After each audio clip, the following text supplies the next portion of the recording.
Obviously you should be tired of my voice now. But hello and welcome to Chronicles of an Immigrant podcast. It's Mo. If you don't know me, I'm still Mo, aka Mo. Anyways, yeah. So today, let me tell you what happened. When you're doing 9 to 5, life can be a lot. It is a lot. And then you do podcast, it is a lot. And then other courses, it is a lot. Because I'm doing another course again. Because, you have to develop your career. I'm doing that. So I okay, we're doing recording today on a Saturday. So I'm going to test my audio because the audio quality in the past few weeks has not been great.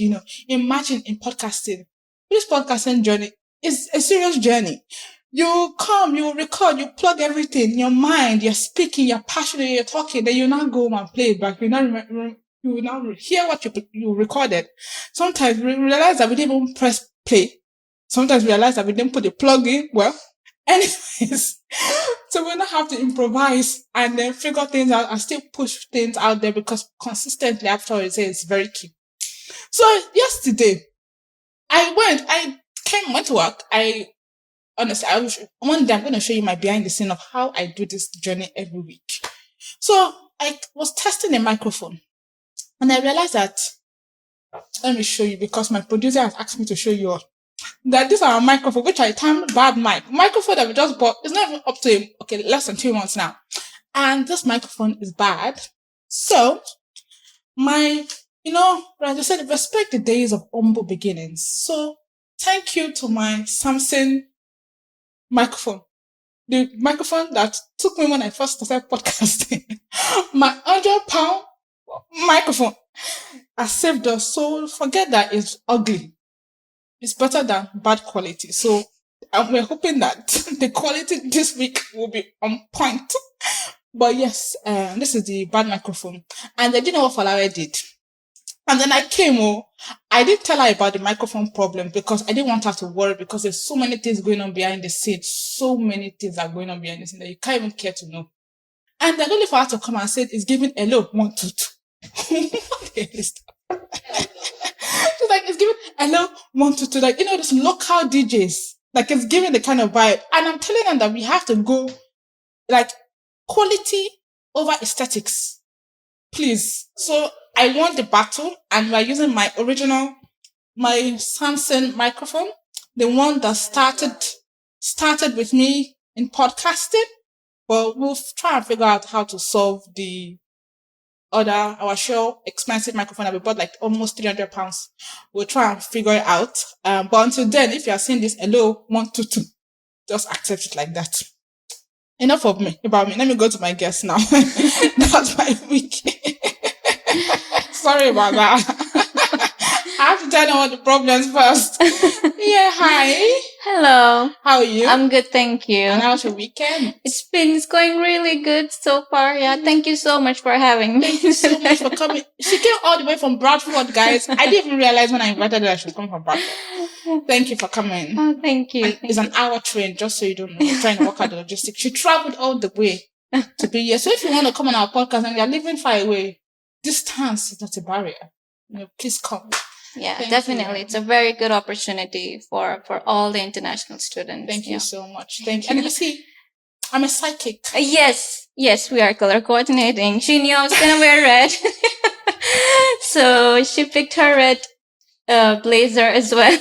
I'm a psychic, guys. I think right now you guys are gonna be seeing me wearing the same color with my guests for some weird reason. I just do it. Yeah, well, that's great. Yeah. I'm a spiritual being. Sorry? I'm spiritual. Oh, yes, you are. 100%. You just knew. You knew I was gonna wear red. I'm like, yeah, I'm gonna do that as well. And then, but my earrings match your cloak more than my jacket though, so. Yeah. Yeah. It's great. Yeah, do you want to introduce yourself to everyone? Yeah, definitely. So, I'm Soniya and I am from Pakistan originally, and I came to the UK in 2021, which was the first batch, when UK introduced post-study work visa. So I came here as a student. I did my master's in human resources from University of Liverpool. Nice. And I've been living in Liverpool for about about, you can say, about 3 years. And yeah, I did my master's, and then I got a full-time job as well in my field, which has been great. And not recently, a year ago, I moved to Bradford. Okay. Yeah, that's when I got my sponsor job. And yeah, and then I moved to Bradford. So it was initially, like I've told you before, initially it was a big different cultural difference, but I've adjusted now, so I like it there as well. So yeah, you mean a cultural shock moving from Manchester to Bradford? from Liverpool to Bradford, Liverpool, not sorry. from Manchester, because in Manchester, yes, there's a lot of time. yeah. So why was there like a cultural shock there? Just a bit, because if you compare Liverpool to Bradford, it's completely different. Because I love Liverpool. It's a very lovely place. It's a very lovely city. People are so friendly, and it's such a nice vibe in the city. Like there's always so much going on, and I had so many friends there. It's like there's something always happening in the city. It's very happening. Whereas Bradford was something opposite. It's got its own vibe. It's very different. Okay. It's got its own vibe. Yeah. So it's very different. I have a lot of questions, and I want to hear your story. But before we go into it, I want to play a game. Okay. And it's an immigration podcast. So Yeah. I want to take you around the world. Okay. Let's do this. From the corners of Manchester, I want to take you around the world. So I'm gonna ask you. This is a card. I'm gonna shuffle the card, so I'm not cheating. Okay. And we're gonna pick a letter. So I'm gonna show you a letter, and then you're gonna tell me what country the letter stands for. In 1 minute, she's gonna time us, and we're gonna say how many countries you can guess right. Okay, from that letter. Yeah. All right. Okay. Let's see. Maybe, and then maybe I'll say but through my psychic nature, I can just say, this is how many countries you're gonna go to next year. Okay. 2 minutes. Okay. Say 2 minutes. Okay. And I have to guess the name of the countries. Okay. Yes. Okay. Yes. In 2 minutes. Okay. Okay. Okay. P. Okay. Yeah. Let's go. Yeah. Okay. Pakistan. Poland. Okay. O. N. Netherlands. Good. M. Malong. What's Malong? Maldives, Malaysia. Okay, that's three. That's three. L. Libya, Lebanon. Okay, good. B. Brazil. Q. Oh, Qatar. F. Finland. R. Russia. Oh, E. Egypt. C. Chad. B. Vietnam. There's one in a row. Uganda. Okay, Z. Zimbabwe. Oh my God. Okay, Y. Yemen. X. I'll be surprised if you get. I don't know. W. Syria. G. H. Why have I gone blind? Holland, that was good. I. India. Okay. J. Japan. Okay. A. Afghanistan. And T. Taiwan. Nice. Okay. D for Denmark. The last one. Okay. That's really good. I don't know how many you got, but I think you really did well. That's really good, actually. Okay, I think you missed. I've missed a few. You missed a few, but it was at the end. I think you know. Yeah. It just got blank. Like H. Hong Kong. X. I need to find out what country starts with X so that the next person that comes. X. Country X. that starts from X. Oh, please, guys, Google it. What country starts with X? Oh, that was fun. Yeah. Oh, you know your countries. Someone wants to go around the world. No. Great. Finally. Okay. Because that's what I was thinking. Which country starts from W? Yeah. I was gonna say something that didn't even exist, but anyways, yeah. Good then. I was just telling myself I could have done better, but okay, I didn't do that bad. No, that was really good. I'll say 80. That's definitely an thank 80 you. or 100. That's a distinction. Thank you. Okay, now that I've taken you around the world now, let's come back to Manchester. Yeah. Thank God it's not windy. Is it? It is a bit windy today. Is it? Yeah, it's not raining, but it's windy. Yesterday was worse. Oh, it was a storm yesterday. I think Storm Linda. They always give new names to storms. Yeah, it was stormy yesterday. It was really bad. It was really, really bad. I had to like hold myself real tight. Like, I'm like, oh yeah, that's what I do as well. Yeah. Yeah, skinny people are always scared, when they're out. No, yours is a kind of different level. No. Okay, do you want to take us on the journey? Yeah. And I want you to tell us, like, from basically like telling me we're just meeting for the first time today, and we're on a coffee date. Yeah. But we'll call it a coffee. We'll call it a coffee date, a podcast date, whatever date today. Definitely. And I want you to take us on a story on your journey. Yeah. From India to Manchester. From Pakistan to Manchester. Sorry. I'm the worst host about Pakistan. I've never been to India, but it's okay. From Pakistan, I'm so sorry. From Pakistan to UK. To UK.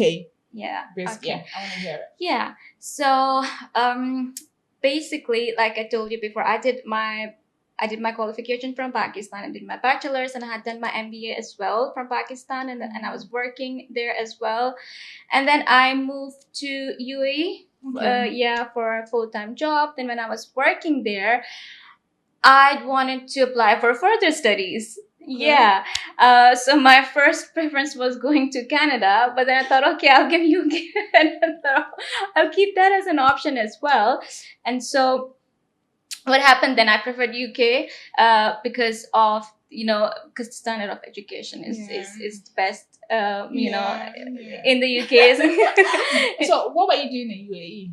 I was doing a full-time job as HR. Okay. Yeah, in a facilities management company. So it's a big company. Okay. Yeah, and I was working there as HR. I was mainly doing recruitment, onboarding, and a lot of other HR things. But why would you want to leave UAE? Everybody's going. All the British they're moving to UAE now. So why did you leave? Please, why? There's no tax. Is there tax? I know.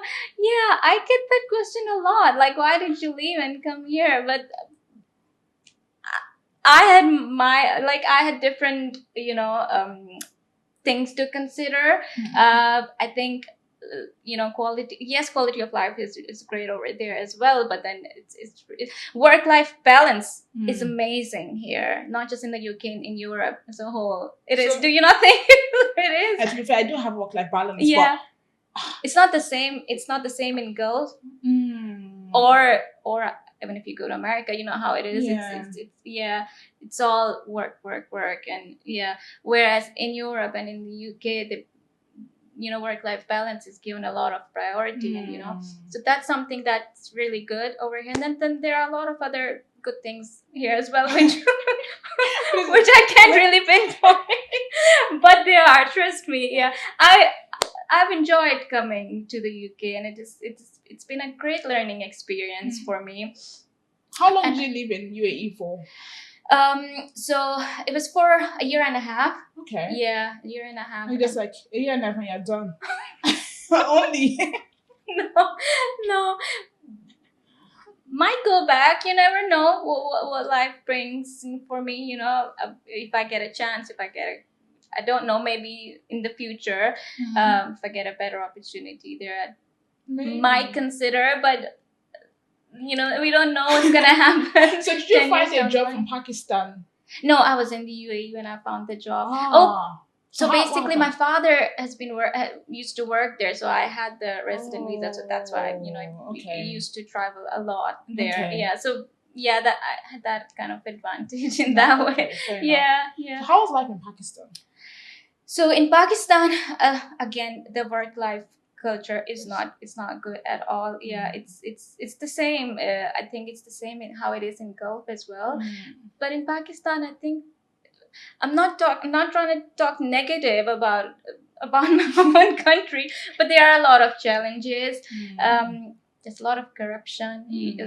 you would know, Yeah. there are a lot of you know, even though there be many students going to university and graduating, and then when they graduate they don't have any opportunities because there aren't any. There are very few opportunities. So you end up leaving the country, which is a shame, but you know, you'd rather have opportunities in your own country, for you know, that would help the country to prosper and develop. But there aren't Just any. waste your life, go to school, and then you come back. You're doing the same thing as someone who didn't even go to uni. Exactly. Yeah. I can relate to that. Yeah. So why study that much? You know, why? It's like you're wasting so many years of your life just to end up, you know, doing nothing, or maybe like a minimum wage job. You know, and then the inflation in Pakistan is so high as well. So you're not saving anything as well. Yeah. So yeah, if we compare the life Pakistan here, I mean, it's worse. I know people complain a lot here as well, but then I always think to myself, they have not seen what life is. They've not seen worse. Exactly. Yeah. So in a way, I feel like I'm grateful that I've seen that, because I don't complain. You know, you become even more grateful. I think that's why it brings resilience. 100%. Yeah, resilience. Because like when you go through challenges, you know, trying to find a job, trying to do this, trying to find that, you just remember that I've had it worse. Exactly. And that makes you stronger, you know, and that's it. And then you become so grateful. Oh, thank God I've seen that, you know, I've seen worse, you know, so these things won't break me. That side of the world as well, to understand what kind of opportunities they've been given, you know. And also, they need to live with that kind of the world. You can see it. Seeing and living in it is quite different. Because I've been to the UK a lot of times before I moved here, and seeing it and living in it. Yeah, it's two different things. Yeah. So they need to live in the world for like a month or two. Exactly. Yeah. That's your only choice. That's the only option you have. You live there, and then you realize, okay, so what actually means to, you know, have a life like that. And we should never complain, you know, considering like that's always something that I always say, you know, like if you become more grateful that, you know, if you've got a roof over your head, why would you complain? There are homeless people out there. Just look at them, you know. So yeah, it's about the perspective. Not everybody thinks like that. 100%. Sometimes when I get like overwhelmed with life, with work, and things are not going according to how I want it to go, I'll just say, imagine if I just died now. Imagine in this moment I sleep and I don't wake up. All this rubbish I'm trying to chase, it just goes down the drain. It's so freakful. Yeah. At the end of the day, all these things, we're not taking it anywhere. No. But it doesn't mean we can't live a good life. Yeah, true. But that's true. Yeah, but that's how life is. You know, you don't know what's gonna happen the next moment. You know. Yeah. So when you came to the UK, how was it from like transitioning from UAE to the UK? To the UK. In my case, it was really good because I came to Liverpool and it was a very nice experience. I loved Liverpool. Initially, when I came, I didn't have any friends. But when I came, I made so many friends. Like sometimes it would get overwhelming for me as well. Yeah. So honestly, it's been a great experience for me. But I think that's because of my support system as well. That plays a huge role.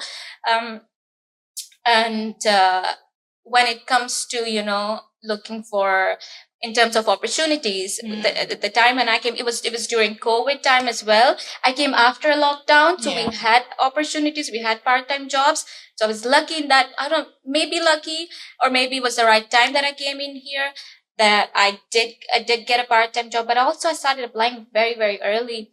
How early did you start? So I'd say maybe even before I came, like, you know, I would like Online, yeah, I would research the job market, like how it is, what am I expecting, what am I getting myself into. So you you're need to do prepared. your research. Yeah. I mean, are you sure it's not because of your experience for moving from? Probably. Yeah. You can say that. Yeah, you can say that. So I did research in Liverpool as well. What kind of city is it? What am I getting? You need to do that. You need to be prepared. Just so obviously it's a new place. Whenever you're going to a new city, it will be a surprise, but it won't be a big of surprise if you've done your background research. You already know what you're expecting, so nothing's gonna come unawares, basically. Exactly. Yeah. So it was good. It was very positive, like I said. And so when I came after a month, I did find part-time jobs. That's quite fast, though. It was. I came during the pandemic as well. Okay, to be honest, I wasn't looking for part-time jobs. I was so spoiled. Because I came after so when the lockdown was lifted, that's when I came in May 2021. Oh. Yeah, not before that, because before there was a lockdown. So did you do any of your online? Online. Yeah. Oh. Yeah. So I wasn't in the UK. I was still working. For how long? I think it was for 5-6 months, maybe 5 months. You did 5 months online? Yeah. Oh. Yeah. How did you not find friends so quickly? How did I find what? Sorry? Friends so quickly. Oh. Like, because half of the session had gone. Yeah. Well, yeah, I didn't. So I had this one friend from uni. And because of her, she knew so many people. And because, I don't know, maybe because I'm a friendly person, I make friends very easily. She knew so many people. Yeah, that's how I met this girl here as well. Really? She knows the whole world. I met her and she introduced me to everyone. That's exactly what happened with me. I just knew this one person, and because of that one person, I knew the whole Liverpool. We have friends like that, don't we? Yeah, that's true. Exactly. True. So when you finished uni, yeah, how was it like finding a job? How was that? Yeah. How did that translate? So for my the full-time job that I got in my field, I got it before I finished uni. Okay. Yeah, like I said, I started applying very early. So when I was doing my part-time odd jobs, like how every other student does, I was still looking for jobs in my field, and I was getting interviews, but obviously I could only do 20 hours. So I wasn't. My application wasn't, getting accepted because everywhere they were only hiring for full-time roles. And then what happened? Then I applied for this position as a recruiter, and then they said, okay, they did my interview, they liked me, and they said that we can start off with 20 hours for 3 weeks, because I was due to end my uni. I think it was 3 or 4 weeks. I did 20 hours with them, and then it transitioned to full time. Okay.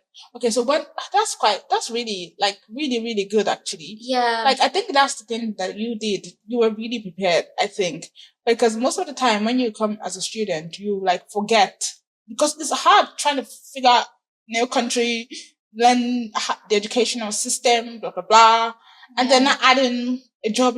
Most of the mistakes most people make is I'll figure it out once I finish uni. Yeah, which is not the ideal time. You should need to start applying as soon as possible. You need to understand the job market as well. Every country's job market is different. Yeah. You can't compare UK's job market to any other country. So there's a lot you learn, and with the interviews as well, that if you get rejected from an interview, make sure that you ask feedback from the hiring manager and respect their decision, and reflect on the feedback and learn from it, so you don't repeat the mistakes in your next interview. So it's been a journey. It's not like I applied for a job and I got it straight away. Maybe because you're an HR person now, you've worked in HR for a while, maybe that is an advantage in my case. Yeah, you're right. That was what, I would say. And also because I've done recruitment myself, so I kind of knew, okay, how am I going to make my CV, and what are the recruiters looking for in CVs as well. And this is something that I always advise everyone to make sure that, your CVs include keywords that's mentioned in the job description, because recruiters only take a few seconds in sifting through CVs, and they don't have a lot of time going through. Speaking from your experience. Yeah, exactly. Speaking from my own experience, this is something that I always advise everyone to do that. And nowadays, make sure your CVs are AI friendly as well, especially, if you're applying for tech companies or big companies, because they don't take a lot of time, reading each and every point in your CV. Just search for the keywords, and they say the thing that they look that, you've got good experience, then you'll be shortlisted for interview. So aim to be shortlisted for the interview. Once you've been shortlisted for the interview, then just prepare yourself to, sell yourself in the interview. There's nobody that can sell yourself like you can. Yeah. Yeah. That's actually good. That's really good advice. Like how many pages? Because I write people's CVs sometimes when I have the time. Yeah. How many pages would you say 2. as a recruiter? It's max. I would say 2, maximum 2. I would say 1 if you can, but if not 1, then max 2, not more than that. That's just too much. Sometimes I know if there's too much experience, I know people say like, how do they fit in? But I think 2 pages is more than enough. Yeah. The problem is that people want to show I've done somebody's CV one time. Okay. And this person has taken a course in food engineer, something that relates to food. Okay. Has done, when the person came to the UK, did security training. Yeah. Did HR training. Wow. Did project management training. Did everything they want on their CV. Yeah. So they can show that, I've done this, I've done. But it's not relevant to the job that you're applying for. Yeah, that's a really good point you've mentioned. Make sure that the experience that you mentioned in the CV should be relevant to the role that you're applying for. Yeah. If you're applying for, like you said, the food, like, whatever that is, make sure that you just mention that experience. Mm-hmm. If you've done something in retail and, you're applying for a retail role, then just mention that. You don't need to mention something else that you've done. It's good. You've got the transferable skills, from the work that you've done. You can use those skills in the job, but it's not really required to mention in the CV. Make sure that your CV is relevant to the job. So what will you say? So how, after you moved from your post-study visa, how did you move to a skilled work visa, which you're currently on? Yeah. So I've been doing the same job that I got, in my post-study work visa. I've been doing that for 2 years. And then I've been applying for a role, a sponsored job. How many jobs did you apply for? Oh my God, I've lost the count. I've literally lost the count. Like, I would not stop applying. And I didn't have any plan B, and I just told myself that this is it. you need to just think of something and just find a solution yourself. And and this is it exactly. That's what I told myself.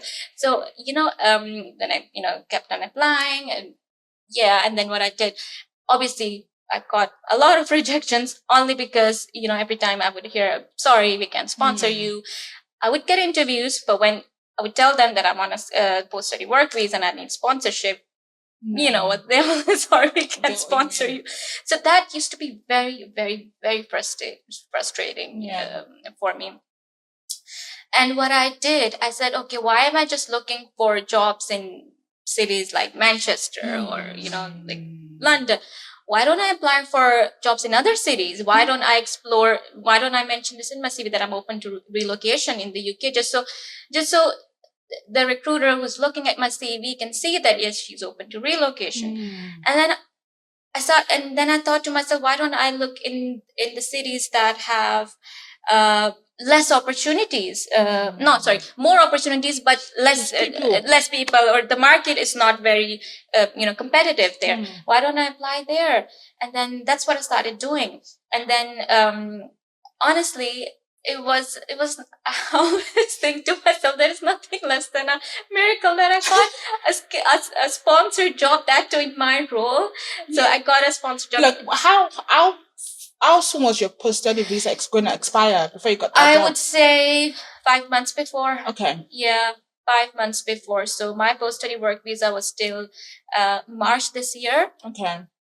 And I got this job not 5 months before, maybe 7 months, because I got this job in June 2023. The one that I currently, it's been a year and 2 months. Yeah. Okay. So how did you get them to sponsor your visa immediately? So what happened then, like I said, I've been, I got so used to hearing this that, sorry, we can't sponsor you and da da da. And then this recruiter, she called me, the HR rep, she called me in this company, and because she knew I would need sponsorship, she just called me and she said, okay, so you would need sponsorship. I just need to check if you've got allocation. And I said, okay. So she just said it. And I thought, okay, let's give this a chance. Let's see what happens. And then she called me. She said, yeah, we've got an allocation. So do you want to come in for an interview? And I just came. And then they selected me for the interview. And then she said, okay, fine. They shortlisted me. And then she said, you can, once your probation period is over, then we will sponsor your visa. And I was very grateful that I've got this opportunity, but at the same time, I was still thinking, oh my God, is this gonna happen? Is it not gonna happen? Is it true? And then the day that I got my visa, that's when I realized, oh my God, so this has actually happened. Yeah. So I'm working for a charity. Okay. Yeah, I'm working for a charity, and then the people in the charity are just genuinely nice people. They're just very, very the kindest people I've worked with so far. This experience it's been so humbling for me. And the HR rep who recruited me, she said that she wants to do it for me because she just wanted to do something good. Aww. And that just made me so. Your parents must have done something nice in your. Yeah. It just made me so emotional. It's like, wow, I used to think that, I think like that, why? Because in my last job, when I was recruiting, because I was recruiting for a media agency, which is a big media agency. And then that company had a sponsored license. And I had, sent so many candidates who would need a skill visa because I'm in that situation. So I know how difficult it is. So I would convince the hiring managers to interview these people if they need a visa because the company can sponsor. Most of the times, the hiring managers don't even know that it's not that difficult to sponsor candidates. Give them a chance. So I used to do that a lot, and then when I heard that from her, it's like, oh my God, it's karma. Karma. Like this, karma. Some people say karma. There's a way that when you do something, it has a way. Life is a circle. 100%. What you give, what you give to life gives back. It comes back to you, and that was just what happened. But now that you're in, are you pushing people that need skilled work visa now? That because we have a lot of people. Oh, really? They're looking for jobs. A lot of people. Like I think one of the reasons why we started this is we get a lot of calls from people that they have problems, they have this, they have that. It's very, very, very, very. Like, it can be very, very, because you know that you can't help them, but you try to listen. Yeah. So a lot of people are out there, they come to the UK, they spend how much we spend, a lot of money. And in the position that you are in now, are you helping us push people's applications? I mean, yeah, definitely. Like, if I'm not really recruiting in this role. I used to recruit in my last job, and that's what I used to do. I used to push those candidates. In this job, I'm doing more of like employee relations and more HR related things. Not really recruit because we're a small charity as well. Honestly, if I had the opportunity, it's like this is something that I really want to do, for others. And I can see that there are so many people who are doing such amazing jobs. Like, for example, on LinkedIn, I don't know if you know International Hustlers. Oh, yes. I saw. I follow them. Yeah. They used to be international heroes. International heroes. Now they're international hustlers. Like, they are doing such an amazing job because those, I think it's maybe they came here as international students as well, and so they've seen the struggle and what you're doing as well. That is amazing, like, because you came here as international students, you've seen the struggle, and you want to bring the whole group together so we can help and support each other. So it makes a huge difference. It does make a huge difference. Like, one person at a time. There's this person that was telling Palawe about that I met on LinkedIn, and he was him. He obviously just followed me randomly, and what made him follow me, I think, was one post I made, and it was about push, and it means I termed it as persist until something happens. Don't stop, persist until something happens. That was it. And that person, I think I did that post sometime in March, April, something. I can't remember, last year actually, and that was. No, it wasn't last year, March. Is it March? I can't remember. I can't remember exactly when I made that Okay. post. Anyway, so that person is in Kenya, Okay. and that person saw that post, and that has been the person's guide. So the person sends me a message and says, every time I see your post on LinkedIn, I remember push. And I go back to my job applications and I start it's like I only did that post one time. Wow. But it looks like every time Yeah. I post, it remembers push and it goes back and applies for jobs. Oh, wow. And he sent me a message yesterday and he says he finally got a job and he's coming to the UK. Oh, that is amazing. And that makes you feel so good as what are you well. talking about? I feel like I've done something. I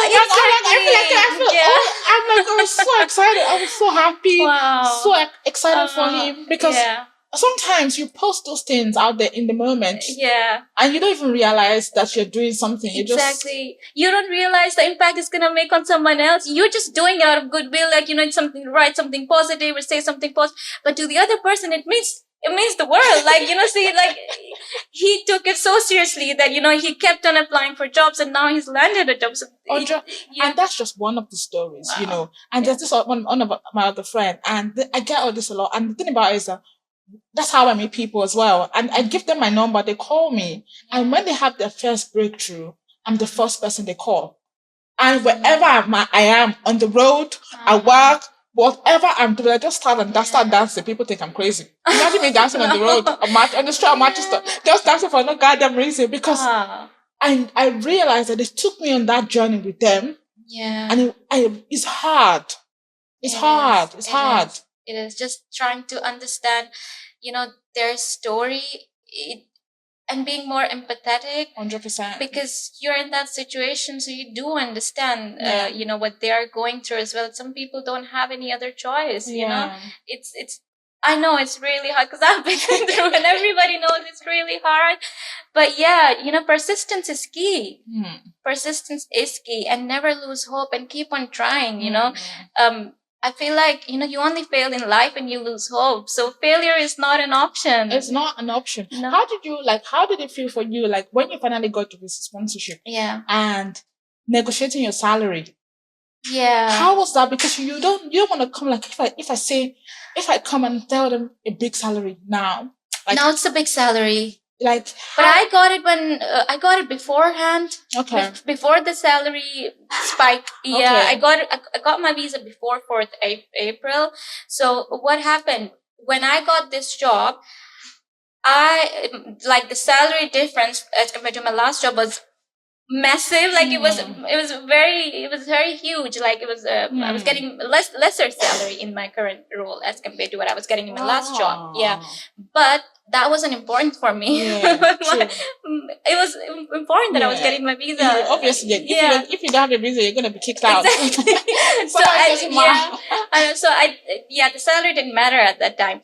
And at that time, the new rules hadn't come out, so it was still 26,200 to get a visa sponsored job when I got my visa. Yeah, but now the salary has. Yeah, but I think personally as well that, like, personally, and I don't know if I'm talking for every international student or out there trying to find jobs, but because we already have the issue of visa sponsorship, now when you want to negotiate your salary, there's that kind of issue as well, because you don't know, not like, I mean, for instance, if you check the job market and you say that the average salary for your role is, let's say, between 45 to 55,000.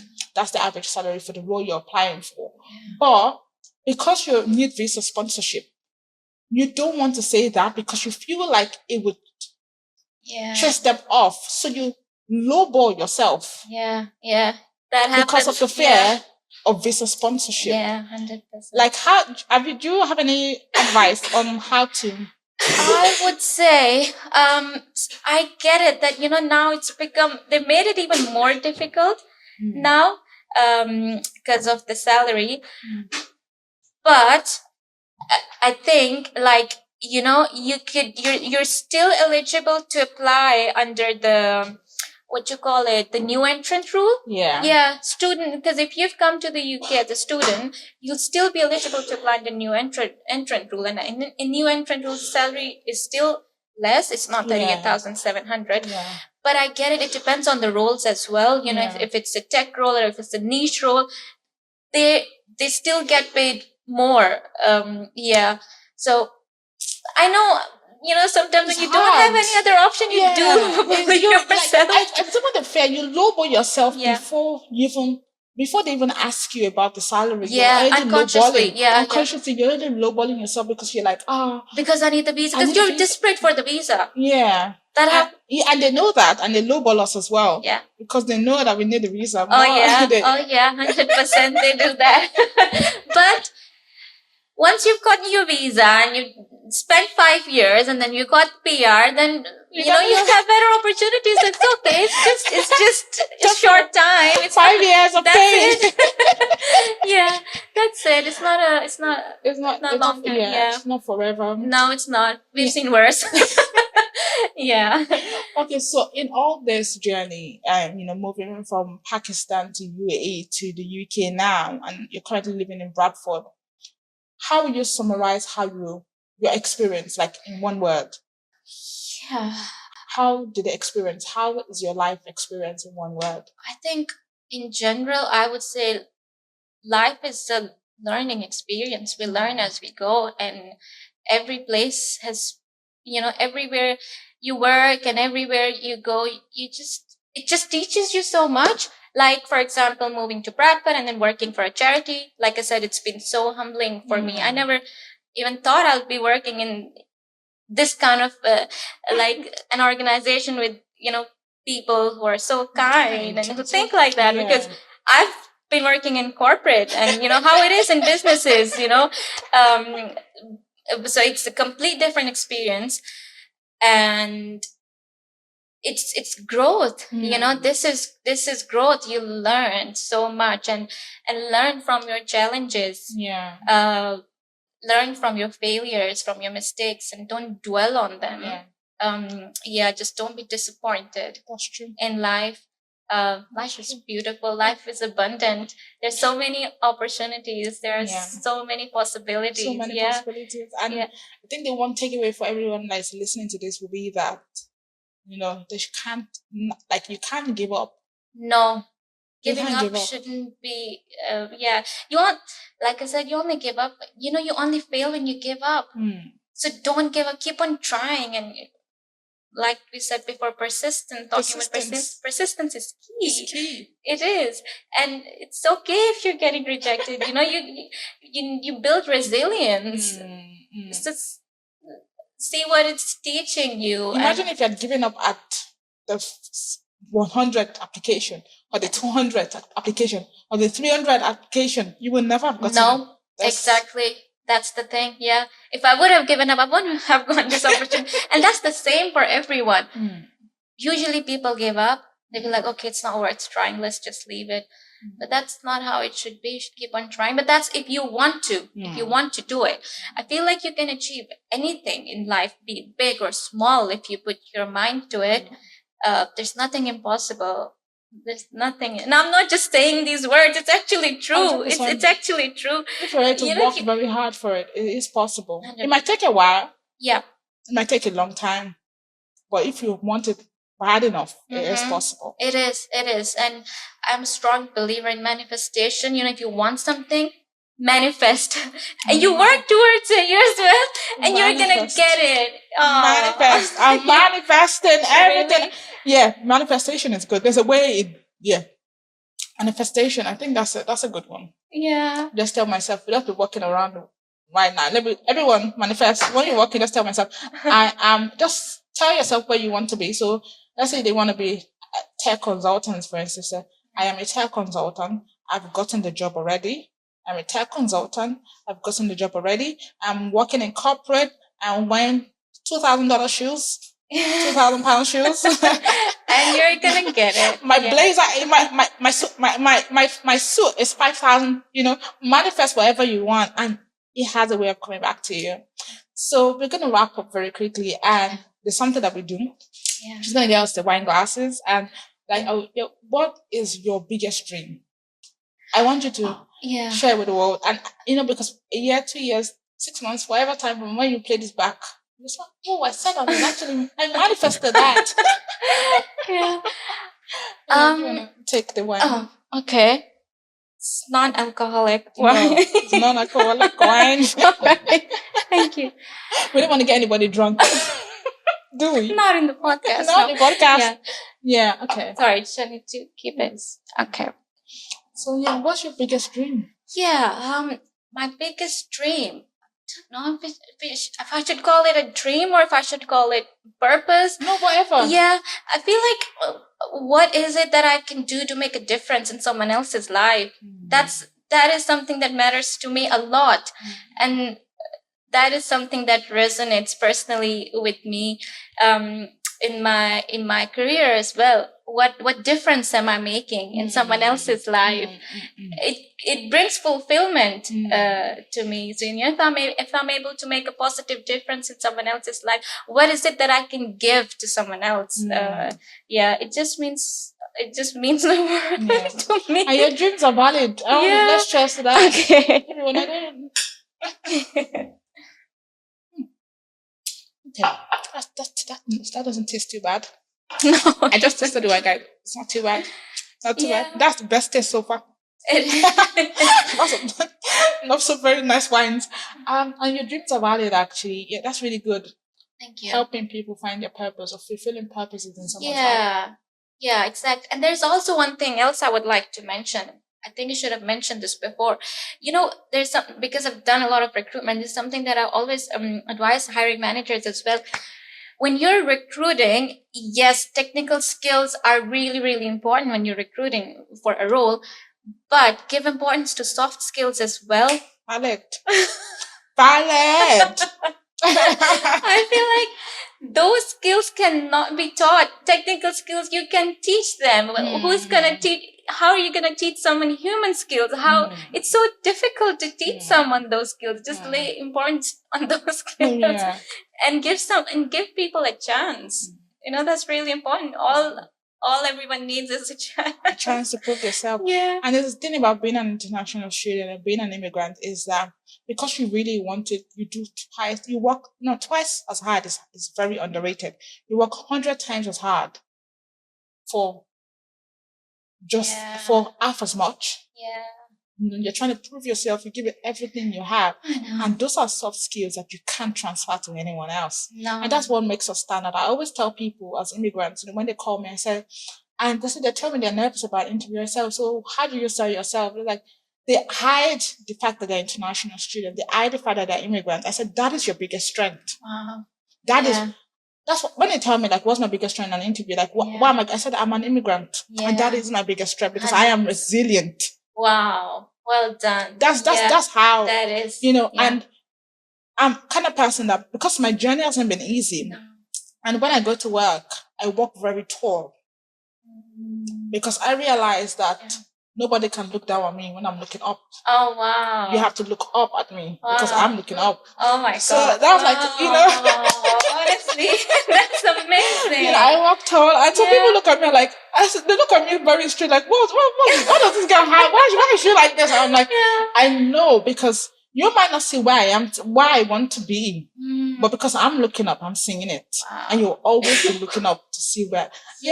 That's it. Wow, that is such a good point you've mentioned. I'm gonna always remember this. Always look tall. Yeah. Even if you make mistakes, even if you and I didn't this self-esteem and confidence, I didn't have it overnight. It was a journey, and it's still a journey for me. It is. And obviously, we need to wrap up this episode now because I'm sure our listeners want to just go and sleep, but you're gonna listen to what I have to say. So I went to a bookstore yesterday. I was trying to get the cards for the game. And I saw a book of the Princess of Wales. What's her name? Catherine? Yeah. Catherine. Yeah. I saw a book about her, a biography. And I picked up that book and I said, this is going to be me one day.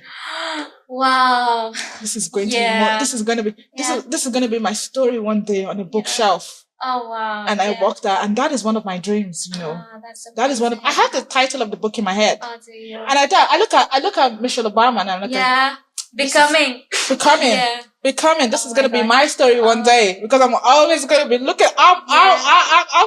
So yeah, that's my dream. One of my dreams Yeah, actually. amazing. That is manifestation. You know, Manifestation.